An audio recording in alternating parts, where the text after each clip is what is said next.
सो एक ही रॉ के एपिसोड में हमको मिल चुके हैं लास्ट टू फाइनल ओपोनेंट जो कि फेस करेंगे जॉन सीना को in the last man is now tournament, यानी कि उनका विनर फेस करेगा जॉन सीना को उनके फाइनल मैच में, फेयरवेल मैच में। एंड इसके अलावा वर्ल्ड हेवीवेट चैंपियनशिप का मैच भी ऑफिशियल हो चुका है फॉर द रॉ 5th, यानी कि जैन रॉ 5th, यानी कि जो रॉ और नेटफ्लिक्स की पहली एनिवर्सरी होगी उसमें हमें वर्ल्ड हेवीवेट चैंपियनशिप मैच देखने को मिलेगा। एंड कमाल का हमें आज प्रोमो देखने को मिला ब्रॉन ब्रेकर की तरफ से to address CM Punk and his world championship reign. And इसके अलावा क्या कुछ आज की मंडे नाइट रॉ में सभी के बारे में डिस्कस करेंगे बिना किसी देरी के। Let's start. ऑब्वियसली मैं रॉ के रिव्यूज इतने कवर करता नहीं, अगर कुछ क्रेजी चीज़ें हो जाती हैं तो ऑब्वियसली वो कवर करनी होती है, अगर वो स्टोरी लाइन प्रोग्रेशन वाइज थोड़ी सेंस बनाती हैं, तो जो कि आज के रॉ के एपिसोड ने आई थिंक सो डिलीवर किया। तो रॉ की स्टार्टिंग करते हैं triple H from the women segment. But मेरे को लगा था कि कोई स्टोरी लाइन प्रोग्रेशन देखने को मिलेगी, मे बी मास्क मैन का रिवील या थोड़ा उसके अराउंड डब्ल्यूडब्ल्यूई खेल सकती है या पॉल हेमिंग वाले सेगमेंट से डब्ल्यूडब्ल्यूई स्टार्ट कर सकती थी। बट यहाँ से डब्ल्यूडब्ल्यूई ने डिफरेंट रूट लिया, वुमेन डिवीजन वाले सेगमेंट से शुरू किया। एंड ऑब्वियसली डब्ल्यूडब्ल्यूई को क्रिटिसाइज करते थे फैंस की वुमेन डिवीजन में उतना ध्यान नहीं देते, वुमेन्स के मैचेस उतने नहीं होते, और टैग डिवीजन भी लैग कर रही थी मैन एंड वुमेन दोनों की साइड। तो यहाँ से थोड़ा प्रोग्रेशन देखने को मिला है, थोड़ा स्टोरी लाइन डेवलपमेंट देखने को मिला है टैग टीम डिवीजन में भी, जो कि वुमेन की है। एंड अभी कबूकी वॉरियर्स ऑब्वियसली चैंपियन है, तो थोड़ा डिसेंट टैग टीम में काम तो किया डब्ल्यूडब्ल्यूई ने रिसेंट टाइम्स में वुमेन साइड में अगर हम देखें तो। सो ऑब्वियसली शो की स्टार्टिंग करते हैं रेयर रिप्ले न्यूज़ का, बिकॉज वो वुमेन्स वॉर टीम वाले मैच की पार्ट थी जो कि जीते थे। तो ऑब्वियसली वो एड्रेस करते हैं वही अपनी विन को, एंड सीधा वो चैलेंज करते हैं कबूकी वॉरियर्स को, बिकॉज अब वो चेस कर रहे हैं गोल्ड।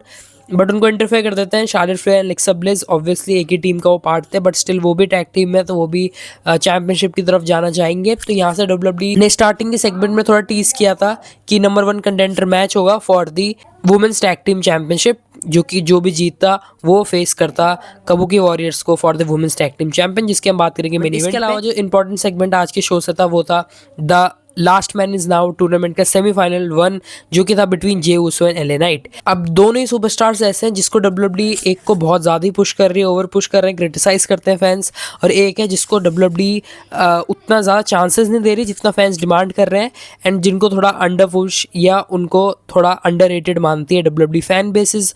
तो यहाँ से बहुत ही इंपॉर्टेंट था इस मैच के रिजल्ट डब्ल्यूडब्ल्यूई किस बेसिस में निकालती है। एंड फाइनली यहाँ पे एलए नाइट को डब्ल्यूडब्ल्यूई ने विक्ट्री दी। ओवरऑल ये डिसेंटली मैच था। यहाँ पे एक स्पॉट बहुत क्रेजी था जब हेड के टूवर्ड्स लैंड कर जाते हैं एलए नाइट, मे बी उनको कंकशन भी हो सकता था, बट एंडिंग सीक्वेंस में हमें डब्ल्यूडब्ल्यूई दिखाते दैट कि सुपर किक कनेक्ट करते हैं जे ऊसो, देन वो स्पीयर अपना कनेक्ट करते हैं। बट ऑब्वियसली कितने अच्छे उनके स्पीयर रहते हैं वो तो पता ही है, एंड ये वाला तो बहुत बुरी तरह ही बॉच किया उन्होंने। एंड देन वो अपना स्प्लैश के लिए जाते हैं, स्प्लैश कनेक्ट भी करते हैं, बट उसमें किक आउट कर देते हैं एलए नाइट। एंड वो सीक्वेंस ऐसा बनता है कि फ्लिप कर जाते हैं शोल्डर के टूवर्ड्स, एंड यहाँ पे एक रोल ऑफ विक्ट्री दे दी एलए नाइट को। तो एलए नाइट को, जो कि फैंस डिमांड भी कर रहे थे कि उनको उतने चांसेस नहीं मिलते, तो यहाँ से उनकी विक्ट्री स्टोरी लाइन वाइज तो ज़्यादा सही सेंस बना रही है।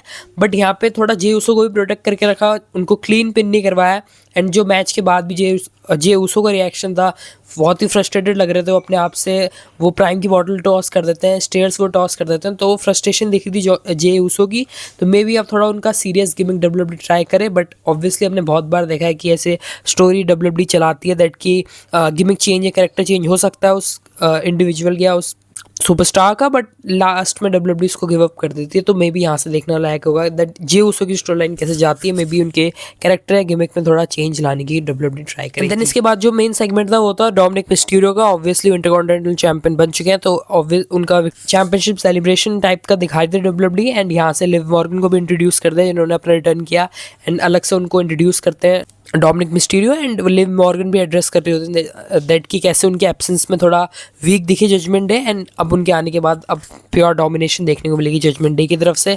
तो एक टाइप से ओवरऑल उनका इंट्रोडक्शन था, एंड ये आने वाले टाइम में कैसे डब्ल्यूडब्ल्यूई जजमेंट डे को बुक करने वाली है, मे बी वो टैग टीम टाइटल जीत जाए, देन हमें स्प्लिट देखने को मिले। तो यहाँ से डब्ल्यूडब्ल्यूई ने अभी तो उतना ज़्यादा प्रोग्रेशन नहीं दिखाया जजमेंट डे वाली स्टोरी को, बट एक हिंट दे दिया दैट कि they are coming for the women's tag team championship. अगला मेजर स्पॉट जो आज की रॉ में देखने को मिला वो था semifinal 2 match of the last man is now tournament का between Gunther and Solo Sikoa. And ये मैच में सबकी बहुत एक्सपेक्टेशन थी, बिकॉज जैसे सोलो सिकोआ की रिसेंट बुकिंग हो रही है, उन्होंने आई थिंक क्लीन हराया था पेंटा को, एंड उससे पहले भी वो क्लीन अपने मैचेस वो जीत रहे थे, एंड गुंथर को ऑब्वियसली डब्ल्यूडब्ल्यूई स्ट्रॉन्ग या डोमिनेशन वे में बुक करती है। तो देखने लायक था कि इस मैच की पेसिंग कैसे होगी, कौन ज़्यादा डोमिनेट करेगा। एंड मैच में जैसा सोलो सिकोआ का परफॉर्मेंस देखने को मिला हमें, obviously Gunther hard hitting matches के लिए जाने जाते हैं एंड मे बी इनका मैच NXT में भी हुआ था एक बारी, वो भी मेंशन कर रहे थे लोग कमेंट्स में। तो जो आज का मैच देखने को मिला है, सोलो सिकोआ की जैसी परफॉर्मेंस देखने को मिली थी, वो सोलो स्पाइक हमें देखने को मिली उनकी तरफ से। उसके अलावा बहुत हार्ड हिटिंग मूव्स भी देखने को मिला हमें सोलो सिकोआ की तरफ से। थोड़ी इंटरफेरेंस भी होती है उनकी, टारा टोंगा या टारा लोंगा जो भी उनका नाम है, उनकी तरफ से भी इंटरफेरेंस देखने को मिलती है। बट उसकी डिस्ट्रैक्शन में ही जो गुंथर होते हैं फ़ायदा उठा लेते हैं, लो ब्लो हिट करते हैं। तो पहली बार किसी भी मैच में आई थिंक सो ऐसा हुआ है कि एडवांटेज या थोड़ा सा चीप टैक्टिक्स यूज़ करने की कोशिश करी अपोनेंट ने। जितने भी last man is now tournament के मैचेस हुए हैं वो बेसिकली क्लीन ही गए हैं, बट यहाँ पे थोड़ा रेफरी डिस्ट्रैक्ट थे क्योंकि तो फ़ायदा उठा लेते हैं उसका Gunther and low blow hit करते हैं सोलो सिकोआ को। एंड यहाँ से एक पावर स्लैम कनेक्ट करते हैं सोलो सिकोआ को एंड यहाँ पे पिन कर दिया गुंथर ने सोलो सिकोआ को। एंड गुंथर एंड अब LA नाइट दो फाइनल कंटेंटर हो चुके हैं जिनके बीच फाइनल होगा इसी स्मैकडाउन में। जो इसका विनर होगा वो फेस करेगा जॉन सीना को उनके फाइनल मैच में। तो ऑब्वियसली क्लियर ही था कि गुंथर ही एडवांस करने वाले हैं इस मैच में एंड मे बी मैच का रिजल्ट भी जो फाइनल मैच है उसमें भी गुंथर ही एडवांस करें। And Gunther and John Cena का ये हमें मैच देखने को मिला जो कि र्यूमर्ड भी था, जो कि स्टार्टिंग में ही लोग कह रहे थे फेयरवेल टूर के। बट यहाँ पे जैसे सोलो सिकोआ को भी बुक किया, वो ऑब्वियसली उनको क्लीन पिन नहीं किया, थोड़ा रेफरी की डिस्ट्रैक्शन से भी हेल्प मिली गुंथर को। तो उनके कैरेक्टर में भी इतना उनको वीक नहीं दिखाया। तो मे बी यहाँ पे सोलो सिकोआ के लिए भी एज अ कैरेक्टर वाइज भी सही चीज़ है। एंड उनकी डायरेक्शन में डब्ल्यूडब्ल्यूई में भी अब अंकल हाउडी या वाइट सिक्स वाली डायरेक्शन में ही जाए, उनकी पूरी MFT एंड वाइट सिक्स का एक स्टोरी लाइन चले। तो यहाँ से गुंथर ने एडवांस कर दिया। सोलो सिकोआ के लिए भी कैरेक्टर वाइज ये डिसेंट ही था। तो ये मैच भी अच्छा मैच था एंड ऑब्वियसली प्रिडिक्टेबल इसका रिजल्ट था that Gunther advance to the finals of last man is now. इसके अलावा एक टैग टीम मैच भी हमें देखने को मिला between new day and AJ style and Dragon Lee. एंड इस मैच में जो सबसे ज़्यादा वायरल चीज़ें हुई होंगी ऑब्वियसली आपने देख ली होंगी दैट जो इस मैच का फिनिश था, जितना क्रिएटिवली इस फिनिश को डिज़ाइन किया या किसने भी बुक किया प्रोड्यूस किया। बिकॉज यहाँ पे कोफी किंगस्टन हैंग अप हो रखे होते हैं रोप की साइड एंड वहाँ से उनको हेडस्टॉर्म या डबल नी कनेक्ट कर देते हैं ड्रैगन ली। एंड वहीं से उसी सीक्वेंस में वो ऐसे लैंड करते हैं जिस स्टाइल की बॉल टूवर्ड्स की वो अपना स्टाइल क्लैश वाली सिचुएशन में आते हैं। इतने में Dragon Lee outside of the dive एक मून सॉल्ट कनेक्ट करते हैं एंड यहाँ पे स्टाइल क्लैश कनेक्ट करते हैं then AJ Styles and pin कर देते हैं कोफी किंगस्टन को। तो ये बहुत ही क्रिएटिव फिनिश लगा मेरे को मैच का एंड ये बेस्ट फिनिश भी आप कह सकते हैं इस ईयर का किसी भी टैग टीम मैच का। तो ऑब्वियसली क्रिएटिवली वाइज ये बहुत ही वेल प्रोड्यूस ये मैच लगा and obviously AJ Styles and Dragon Lee ने अपनी चैंपियनशिप रिटेन कर लिया टैग टीम चैंपियनशिप। इसके अलावा जो मेन सेगमेंट था आज, सेकंड मेन सेगमेंट था इस शो का, वो था the segment of Paul Heyman. Obviously वो इंट्रोड्यूस करते हैं विजन को एंड यहाँ पे लोगन पॉल ने भी ज्वाइन कर लिया ऐसा लग रहा है विजन को, बिकॉज वो भी उनके साथ ही आए होते हैं। तो मे बी अब उनको ये WWE as a third member देख रही है टेम्प्रेरी, जब तक सेथ नहीं आते या जब तक वो रिवील नहीं होता कि वो मास्क मैन कौन है, जो कि ऑब्वियसली स्पेकुलेशंस लग रही हैं कि ऑस्टिन थ्योरी वो हो सकते हैं। देन ऑस्टिन थ्योरी में भी आ जाए एंड देन वो लोगन पॉल को किक आउट कर दे अपनी फैक्शन से। तो यहाँ पे लोगन पॉल होते हैं विजन फैक्शन के साथ एंड यहाँ पे देन पॉल हेमन बताते हैं दैट कि जो कमिंग 5th of Jan है, यानी कि जब रॉ ऑन नेटफ्लिक्स को 1 साल हो जाएगा, उस इवेंट को WWE थोड़ा लार्ज स्केल में बुक करेगी। ऑब्वियसली नेटफ्लिक्स का 1 year एनिवर्सरी है नेटफ्लिक्स की WWE में एंड वहाँ पे थोड़ा क्रेजी मैचेस हम WWE की तरफ से डिलीवर कर सकते हैं। तो यहाँ पे एक मैच ऑफिशियल कर दिया for the world heavyweight championship between CM पंक जो कि अपनी चैंपियनशिप डिफेंड करेंगे against Bron Breakker. Obviously sense भी बना था बिकॉज ब्रॉन ब्रेकर ने उनको पिन किया था CM पंक को, तो उनका चैंपियनशिप मैच भी बनना सेंस बनाता है। एंड जो कि लोग पहले भी कह रहे थे कि सेथ अगर विकेट कर रहे हैं अपनी चैंपियनशिप तो ब्रॉन ब्रेकर उस टूर्नामेंट का भी पार्ट नहीं थे, तो ऑब्वियसली उनको चांस मिलना ही था for the championship and may be वो कैप्चर भी कर ले, उसके बारे में बात करेंगे थोड़ी देर में। बट यहाँ पे जो टॉकिंग पॉइंट बना, जो वायरल हुआ मूवमेंट, वो था ब्रॉन ब्रेकर का वो प्रोमो एंड जिसने इस्टेब्लिश कर दिया दैट कि आने वाले 5-10 साल में ब्रॉन ब्रेकर को ही WWE as a future superstar buildup कर रही है या नेक्स्ट रोमन या नेक्स्ट ब्रॉक जैसे सुपरस्टार की तरह देख रही है। बिकॉज जैसा प्रोमो डिलीवर किया आज ब्रॉन ब्रेकर ने, सीधा वर्ड एड्रेस करते हैं सबसे पहले तो कि बिल्कुल भी उनको ज़्यादा एफर्ट्स लगे नहीं उनको पिन करने में, उनको हराने में फेस टीम को। एंड देन वो बोलते हैं दैट कि ऐसा लग रहा है दैट तुमसे ज़्यादा तुम्हारी वाइफ यानी कि AJ ली को ज़्यादा फुटेज मिल रही है, ज़्यादा डोमिनेट वो कर रही है तुमसे ज़्यादा। एंड देन वो एड्रेस करते हैं कि कैसे रेसलमेनिया 40 या 41 जो भी रेसलमेनिया थी उसमें ब्रॉन ब्रेकर को बैक स्टेज बोला था CM पंक ने दैट कि congrats for your future. But अब तुम बिग डॉग्स यानी कि बड़े लोगों के सामने प्रोमो कट नहीं कर सकते उतना डिसेंटली, तो यही प्रोमो उनके लिए वो एड्रेस कर रहे होते हैं पूरा ही। एंड वो लास्ट में बोलते हैं दैट कि 5th ऑफ जैन को एक ही बंदा स्टैंड टॉल करेगा एंड तुम उसको देखोगे holding the new world heavyweight championship. And then वो एड्रेस करते हैं दैट कि you are not the best in the world, I am the only and real best in the world. And ऐसे कहती है वो प्रोमो एंड कर देता है। तो यहाँ से एक कमाल की एनर्जी लाए या इस मैच को थोड़ा सा और हाइप्ड अप बना दिया है।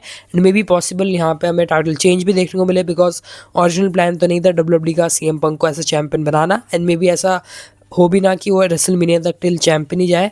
तो यहाँ पे बहुत ज़्यादा ही चांसेस हैं दैट ब्रॉन ब्रेकर हमको नए वर्ल्ड हैवीवेट चैंपियन बनते हुए नजर आ सकते हैं। मे बी रेसलमेनिया में सेथ उनको चैलेंज करे या वो रॉयल रंबल या एलिमिनेशन चैम्बर के टाइम रिटर्न करे अपना, and then Seth and Bron Breaker का पॉसिबल मैच हो सकता है। बट ये तभी सेंस बनाएगा जब ब्रॉन ब्रेकर अगर जीतने में सक्सेसफुल होते हैं, जो कि स्टोरी लाइन वाइज तो अभी ऐसा लग रहा है that WWE might give Bron Breakker his new WWE world heavyweight championship या डब्ल्यूडब्ल्यूई इसको बचा के रखे फॉर रेसलमेनिया। तो इसके बारे में डिस्कस करेंगे डिटेल में। करते हैं सीधा मेन इवेंट ऑफ शो का, जो कि था for the number 1 contender for women's tag team championship.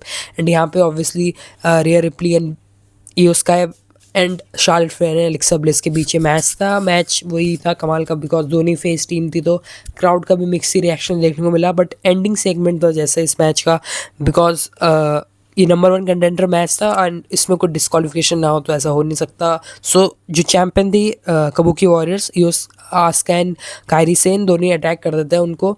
And last में हमें देखते हैं कि लारी वल्कारी एंड बेली उनको हेल्प करने आ जाती है, बट उनको भी डोमिनेट कर रही होती हैं कायरी सेन एंड योस्काई।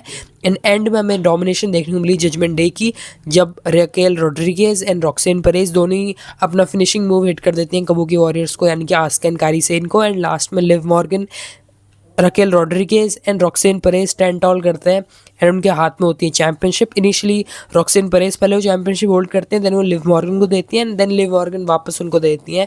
तो यहाँ से डब्ल्यूडब्ल्यूई ने ऐसे दिखाया दैट अभी तो सब कुछ सही है। जजमेंट डे के भी जैसे रूमर्स आ रहे थे कि वो स्प्लिट कर सकते हैं, बट मे बी इनका स्प्लिट अप नज़दीकी हो, बिकॉज जब ऐसे मूवमेंट डब्ल्यूडब्ल्यूई दिखाती है तो एक सडन शॉक के सरप्राइज़ देने के लिए किसी मेंबर का हील टर्न करा देती है या किसी का फेस टर्न हम एक्सपेक्ट कर सकते हैं। मे बी बहुत हाई चांसेस हैं दैट कि फिन बैलर इनिशिएट करें यहाँ से जजमेंट डे का ब्रेकअप। तो उसके बारे में भी डिस्कस करेंगे आने वाली वीडियोस में। तो ये था कंप्लीट रॉ का review from December 2nd। And अपना रॉ का रिव्यू बताना आपको कैसे लगी आज की मंडे नाइट रॉ। मेरे हिसाब से तो बैलेंस शो था ये, and story line progression wise भी डिसेंट चीज़ें दिखाई। एंड अब बात करेंगे सीधा जॉन सीना का कौन पॉसिबल फाइनल ओपोनेंट हो सकता है, जो कि ऑब्वियस ये मे बी गुंथरी हो। एंड उस मैच का रिव्यू, उस मैच के बारे में डिस्कस करेंगे डिटेल में इस चैनल में। तो के लिए like the video, subscribe to the channel wrestle academy for more WWE related content।